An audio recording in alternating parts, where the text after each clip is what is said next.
Hi all, it's Dr. Lisa Grant and it's Wednesday, 10 o'clock, and we are going to be talking about endometriosis today. So I got a request during the time that I was talking about PCOS about possibly doing a video on endometriosis. So since we are past PCOS Awareness Month, and because I've had some time to think about what I wanted to say, I'm going to be talking about endometriosis today. And it also links in to the new mini course that I'm creating. It's the 5-day fertility sugar detox, and we'll talk about a little bit about how sugar can impact endometriosis during this time. So I'm going to go ahead and get started. I'm Dr. Lisa Grant. I am an acupuncturist specializing in fertility and endometriosis. So endometriosis, it's a debilitating disease. If you have it, if you know someone has it, you know that sometimes it can create excruciating, horrible, awful periods. But endometriosis, as it turns out, is more than just a painful period. And you can have endometriosis without having a painful period. And a painful period doesn't always mean that you have endometriosis. So it's another one of these tricky things to figure out the diagnosis and the signs and symptoms for, because it can seem very random and show up in places that you wouldn't expect it to. So let's talk a little bit about what a normal period looks like and then what happens during endometriosis. So in a normal period, your uterus, which has created a uterine lining to prepare for the implantation of an embryo, when there is not a successful implantation, or when there's no implantation at all, your body actually sheds that uterine lining so that it can create a new fresh lining for the next cycle. And what happens is basically you get your period. It's like your uterine lining sheds through the your cervix and out your vaginal area. Now, what's interesting is that in all women, not all of the blood goes down. So if you imagine your uterus like a heart, and you've got your fallopian tubes coming off the sides, and then you've got the ovaries. The fallopian tubes and the ovaries don't actually attach. So it's like the little sort of flowery feather ends of the fallopian tube are around the ovary, but they don't actually, there's not a seal there. So what happens when your uterus is contracting to expel the uterine lining, some of the endometrial cells actually go up and out through the fallopian tube and out into the abdominal cavity. So here's my prop. This is exciting. So if you imagine that this is your uterus, and if this were, imagine this is open. So just like in this tube of toothpaste, normally when we squeeze it, we want it to come down. And some of it actually bulges up here. So if this was open, fortunately it's not, the toothpaste would come out here. If this was open, the toothpaste would come out here too. It's the same sort of situation. When your uterus contracts, some of the endometrial cells actually go up and out into your abdomen. Now, normally this is not actually a problem because endometrial cells aren't supposed to be in your abdominal cavity. So what happens is that they kind of float around until they die, and then the immune system comes along and cleans them out, or they just disintegrate, and it's fine. Now let's talk about what happens in endometriosis. So in endometriosis, the uterine lining is a lot stickier than it should be. That's one of the reasons that women with endometriosis often have clotty periods, because the cells of the uterine lining clump more than they should, so you wind up with clots. That stickiness is an issue, because that stickiness means that when you get the uterine contraction and some of the cells go out into your abdominal cavity, what happens is that those endometrial cells actually stick. So we have two issues now. First, they're going someplace where they shouldn't go, and then they stick to things that they shouldn't stick to. Okay, so far not a huge issue. Because if they stick, and then the immune system comes along and cleans them up like it would normally do, then there won't be a problem. Except that in endometriosis, what happens is not only are those cells stickier than they should be, those endometrial cells also secrete something called a chemokine, which is a hormonal signal, so that when the white blood cells come along and would normally clean them up, that chemokine, that hormonal signal or chemical signal, basically tells the immune system, oh, I'm supposed to be here.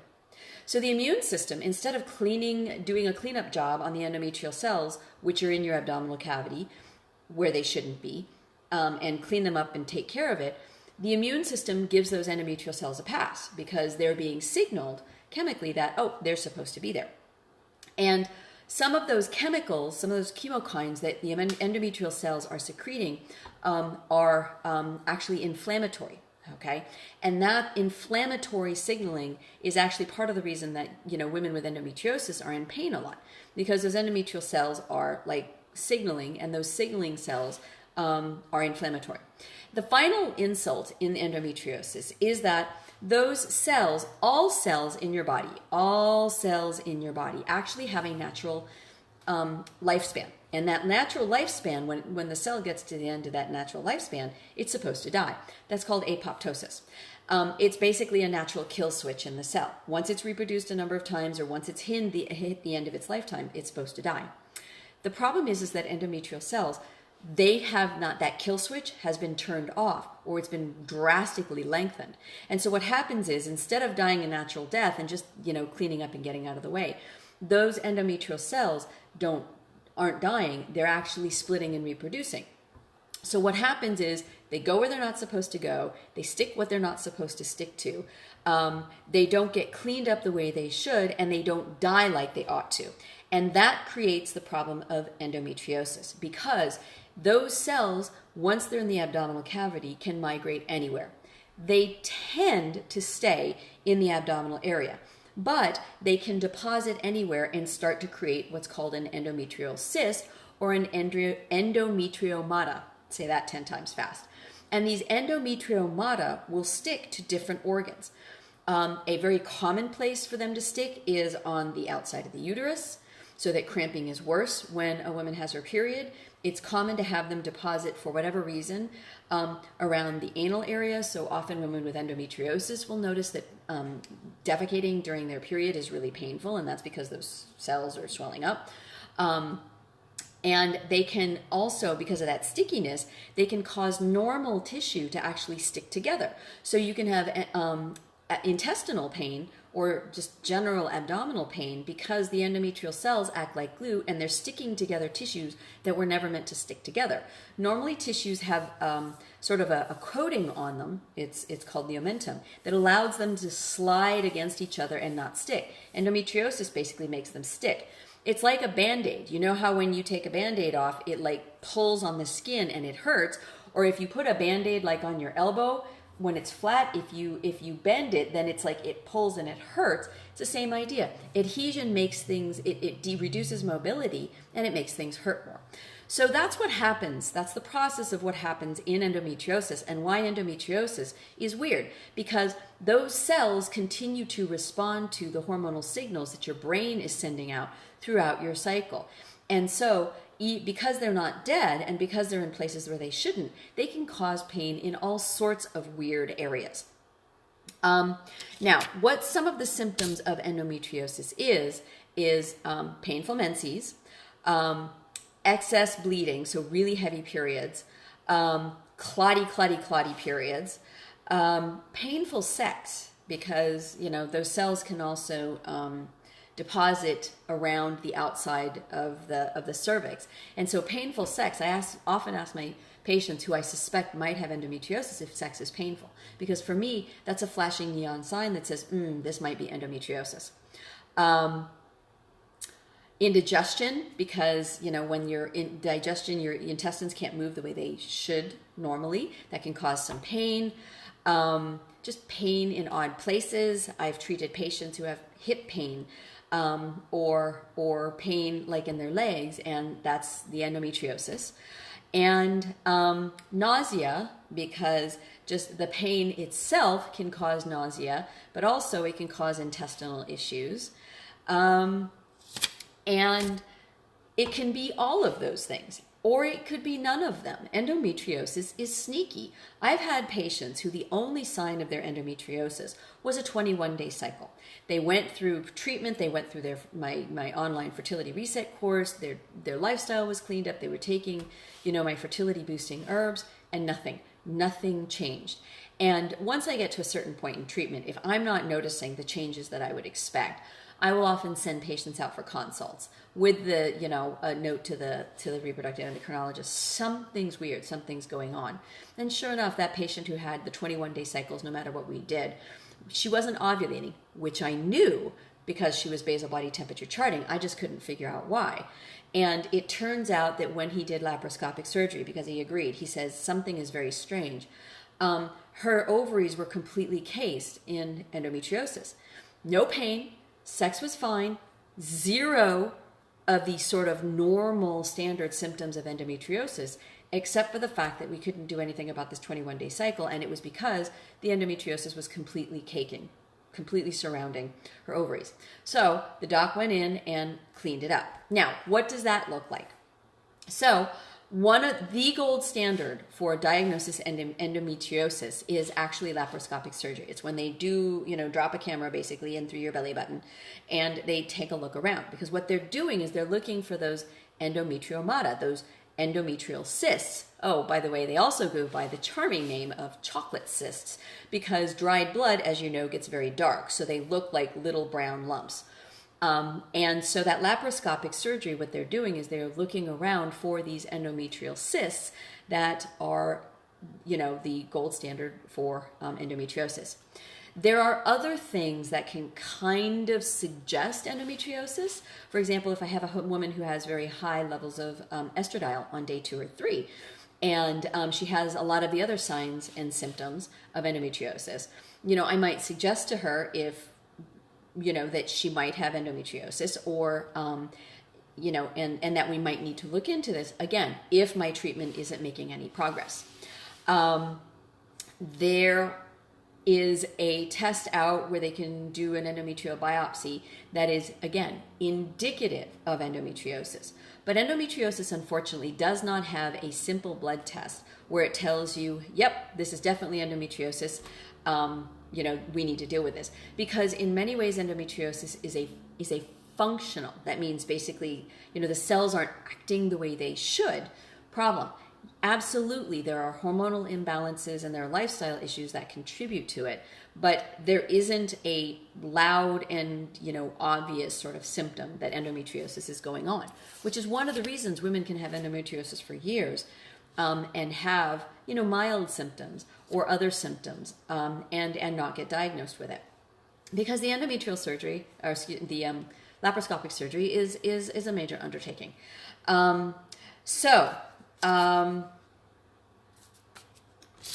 Let's talk a little bit about what endometriosis looks like in Chinese medicine. And I also then want to talk about the effect on fertility in a moment too. So in Chinese medicine, we treat things at the root and at the branch. So basically at the cause and at the symptom. So the symptom in Chinese medicine is what we call stuck blood or stagnant blood. Basically, blood is not moving the way it should. And that's pretty obvious. If I've got a woman who's got clotty, crampy periods, or if you have endometrial cells in places where they shouldn't be and there are cysts, clearly the blood is not where it's supposed to be. It's stuck. It's stagnant. That, however, is the root. Okay, excuse me, the symptom, the cause. The root of endometriosis is either a woman, will be running too hot, so she will be either have excess heat or be deficient, or she's running too cold and blood doesn't move because it's too cold. And if you think about it, that actually makes sense, because when you freeze a liquid like water, it clumps. So if a woman is running cold, that will also create this phenomenon of what we call stagnant blood. Or if the blood is just not moving correctly, it's like, water that's flowing through dirt and then it becomes thick and gooey and clumpy. That's what we call chi stagnation. So these three factors often, or the root causes of endometriosis, and they are what we treat when we are doing Chinese, or when I'm working with a patient with Chinese medicine. And yes, there's acupuncture that we need to do, and there are Chinese herbs that I prescribe, because the Chinese herbs help my patients deal with the endometriosis, the underlying causes of it, in between each treatment. Herbs are like getting a mini acupuncture treatment twice a day when you take them. So it works together in concert with the acupuncture to help deal with those issues. Now, why would a woman be running hot or cold or have stuck chi? And that becomes yet another layer of the root cause. So stuck chi, stagnant chi, when things aren't flowing, when things aren't open, are caused by lots of things. They're caused by lifestyle issues. They're caused by stress, which is probably the number one thing that I'm dealing with. It's basically, things are not flowing and moving the way we want them to. Why was a woman run cold? Well, if things are not flowing and open the way we want them to, then they're going to get, that stuckness can create its own cold or its own heat also. Women, because of a hormonal imbalance, can run too hot or too cold. So then we get into the hormonal layer when we are talking about, okay, does she have like excess estrogen, or does she not have enough estrogen? There's lots of different things that can contribute to it. When I am working with a patient with endometriosis, I need to do a diagnosis to figure out what the root cause is, and not just treat the stuck blood. Although trust me, I treat it, because that stuck blood causes all sorts of the uncomfortable symptoms in endometriosis. But I also want to deal with the root cause. Now, let's talk a little bit about what endometriosis does for fertility. One of the really nasty side effects of endometriosis is that, remember, at root cause, your blood is not acting the way it should. So because of that, women who have endometriosis, their eggs are much older than their biologic age. So in fertility, we are concerned about the woman's age, because we know at age 35, she gets a decrease in, the number of eggs that she is producing, and sort of the viability and the vitality of the eggs. So what happens is at 35, 37, 38, 39, and then 40, you get these decreases in the vitality of the eggs. For a woman who has endometriosis, the vitality of her eggs decreases even more rapidly. So if I have a woman who is younger than 35, say she's 37, the math went the wrong direction on that. Say she's 32, then actually the age of her eggs, I estimate, is about 37, because endometriosis adds 5 years on, because it's not getting, the eggs and the ovaries are not getting the fresh, good, vital blood flow that they need. So the problem is that the eggs are actually older than the woman is. And that means that a woman is not going to respond as well to ART, like IUI or IVF, because her eggs are just not as healthy and as vital as we want them to be. And that carries on. So part of what we do when we're treating endometriosis is we do lifestyle changes, because we want to make sure that, I want to make sure that my patient's health and nutrients that she's taking, and the food and the nutrition she's giving herself, is actually increasing the health and the strength of the blood that are going down to her eggs, so that we can kind of rehabilitate them. The other thing that happens is, no surprise, because you have this sticky, gummy endometrial lining, is that the embryo has a much more difficult time implanting. And for women who have endometriosis, implantation is successful 40 to 50% less than it is for a woman with a normal endometrial lining. It's kind of like planting a seed in the garden, and the seed is half sticking out. What's supposed to happen is, when the embryo is getting close to implanting, it sends out signals that tell the endometrial lining, hey, incoming, I'm going to be here. And then the embryo actually secretes hormones that helps the uterine lining. It actually digs a little hole in the uterine lining, and the uterus, brings the embryo in, and then it heals itself over it. So it's deeply rooted in the endometrial lining. But what happens in endometriosis is instead of having a nice little hole that opens up for the embryo, it gets sticky. So it's like the embryo is not completely implanted in there, or if it is, it's just so sticky that the arterioles and the blood flow that's supposed to go to the egg can't, because that stickiness and that gumminess is preventing the uterine lining from developing in a healthy manner. So women with endometriosis get a double whammy. The eggs are older because they haven't gotten the good, fresh, vital blood that they need, and they can't implant the way we need them to because the uterine lining is so sticky and gummy. And so the herbs and the acupuncture are all directed towards resolving this.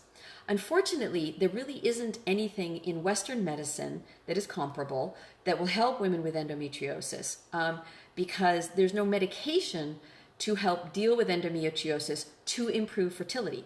Now, many women who have endometriosis are put on birth control to help minimize the symptoms, because if the endometrial lining is not developing, then it'll decrease the issues with the shedding and the uterus, the endometrial cells going where they're not supposed to. But that doesn't improve your fertility. Because remember, the whole point of birth control is actually to prevent pregnancy and fertility. So where does that leave women with endometriosis? Well, I would like to suggest 2 lifestyle changes that can make a significant difference. I'm going to go with the easy one first. Remember that one of the things that happens is that the endometrial cells that are outside the uterus are secreting these things, called chemokines, which are inflammatory. So taking a very high quality fish oil can actually decrease that inflammation. And they're also secreting something called progestins. And fish oil is anti-inflammatory because it decreases progesterones and it decreases the number of those chemokines. And the minimal dose, actually, if you can work up to it, is at least 1,000 milligrams of a high quality fish oil. That, you take it every day, and that helps. If you are interested, if you go over to fertilityresetonline.com, I actually have an online shop where I carry designs for health products, and they have very high quality fish oils. We know that they don't have any contaminants or any sorts of heavy metals in them. So that's one option. The other option is you need to decrease sugar. Remember, we're talking about inflammation. Inflammation is nobody's friend at any stage of your life, whether it's because you're trying to get pregnant or you're going through menopause or even later on in life. Inflammation is not something that we want to deal with long term. And sugar is extremely highly inflammatory and actually creates the imbalance of the hormones, the reproductive hormones that can contribute to endometriosis. I repeated this multiple times when I was doing my PCOS discussions, but it's the same here. Sugar is a huge fertility problem. So you need to eliminate sugar. And to that end, I have developed I'm in the process of developing my 5-day fertility sugar detox, and it should be available, I'm hoping, by the end of this upcoming weekend, and so by October 18th, and there will be a link to it on my website, fertilityresetonline.com, and it's a mini course. It's 5 days. It guides you through all of the stages of detoxing from sugar, because it's not enough just to get rid of the sugar that comes in the bag that you put in your coffee. Sugar actually comes in multiple forms that you might not even know are sugar, and sugar is as addictive as cocaine. It is really hard to get off sugar. It's not your imagination. It's not just a willpower problem. Sugar is difficult to get rid of because it's in all of the processed food, and our bodies crave it, because when we eat sugar, we actually get an endorphin rush that reinforces the feeling that this tastes really good. I feel really good. But the sugar crash and the constant yo-yoing of the sugar and insulin creates tremendous fertility issues and creates inflammation, which only contributes to endometriosis. So that is one of the reasons that I developed my 5-day fertility sugar detox, is because I really want women who are trying to get pregnant to get off sugar. If you can decrease the amount of sugar in your life, then it makes it easier for your fertility hormones to rebalance, to decrease the environment where the endometriosis is actually going to thrive. Sugar is like crack for endometriosis. Endometrial cells that are not healthy, the endometriosis cells, actually gobble up the sugar, and it's like jet fuel for them. So it's a really important component of getting endometriosis under control. So that's why I developed the course. And that's about it. So I will be attempting, because as you know, I always have issues with the tech piece of Instagram Live and saving the videos. I will be hopefully posting this on my YouTube channel at Lisa Grant OMD, and putting it over on IGTV, so that if you have any friends that have problems with endometriosis, please share the video with them, tell them to go take a look. Taking the fish oil, and then also, taking every possible precaution or step necessary in order to decrease sugar, can go a long way into helping relieving some of the symptoms of endometriosis and helping create better fertility. Thanks so much for joining me, and I will see you soon.